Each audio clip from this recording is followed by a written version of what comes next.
warahmatullahi wabarakatuh. Bagaimana kabarnya sahabat?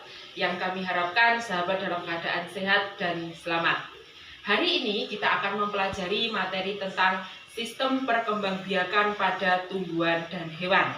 Khususnya adalah sistem perkembangbiakan hewan. Untuk lebih jelasnya silakan simak video berikut ini.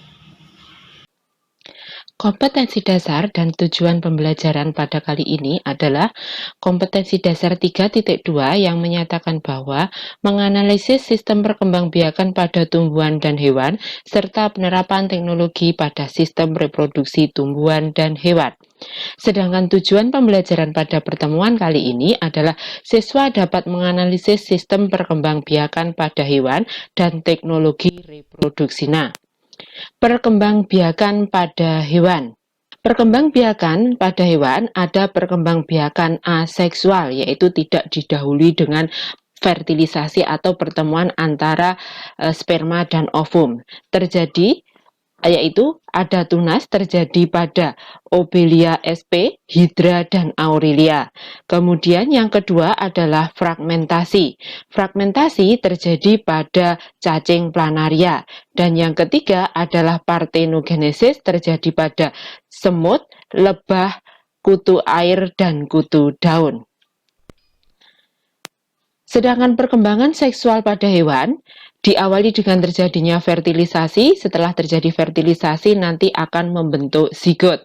Fertilisasi ada dua macam, yaitu ada fertilisasi internal, fertilisasi yang terjadi di dalam tubuh induk, contohnya ada sapi, ayam, kura-kura, buaya, dan lain sebagainya. Sedangkan fertilisasi eksternal itu adalah fertilisasi yang terjadi di luar tubuh induknya, contohnya adalah ikan.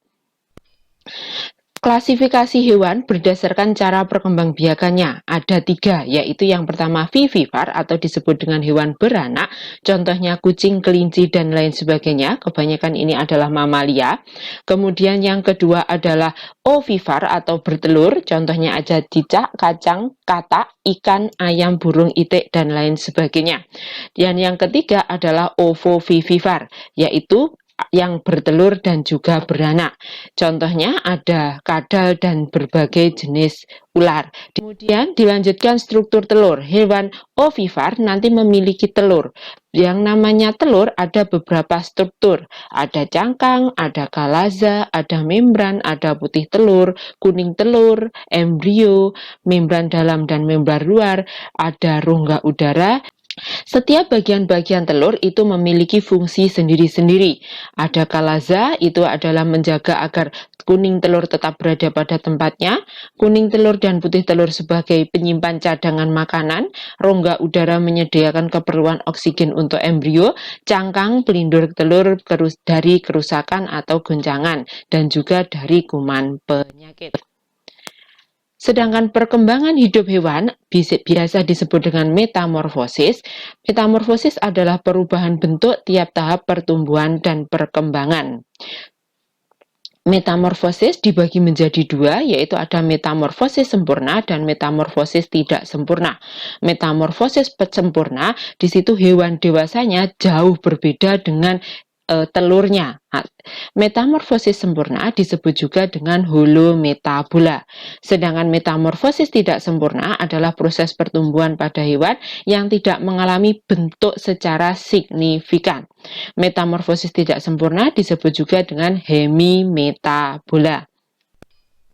Tahapan metamorfosis, baik itu metamorfosis sempurna maupun metamorfosis tidak sempurna. Metamorfosis sempurna itu diawali dengan telur, kemudian berkembang menjadi larva, larva nanti menjadi pupa, setelah menjadi pupa atau kepompong berubah jadi imago atau hewan dewasa. Metamorfosis sempurna terjadi pada nyamuk, lalat, kupu-kupu, dan katak. Pada gambar disajikan bentuk awal sangat berbeda sekali dengan hewan dewasanya. Itu yang disebut dengan metamorfosis sempurna.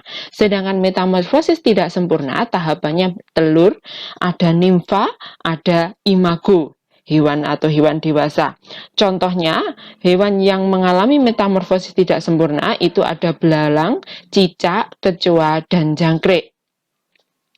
Jika diperhatikan, mulai dari hewan kecil sampai hewan dewasa atau yang disebut dengan nimfa tidak terlalu jauh, tidak terlalu signifikan perbedaannya.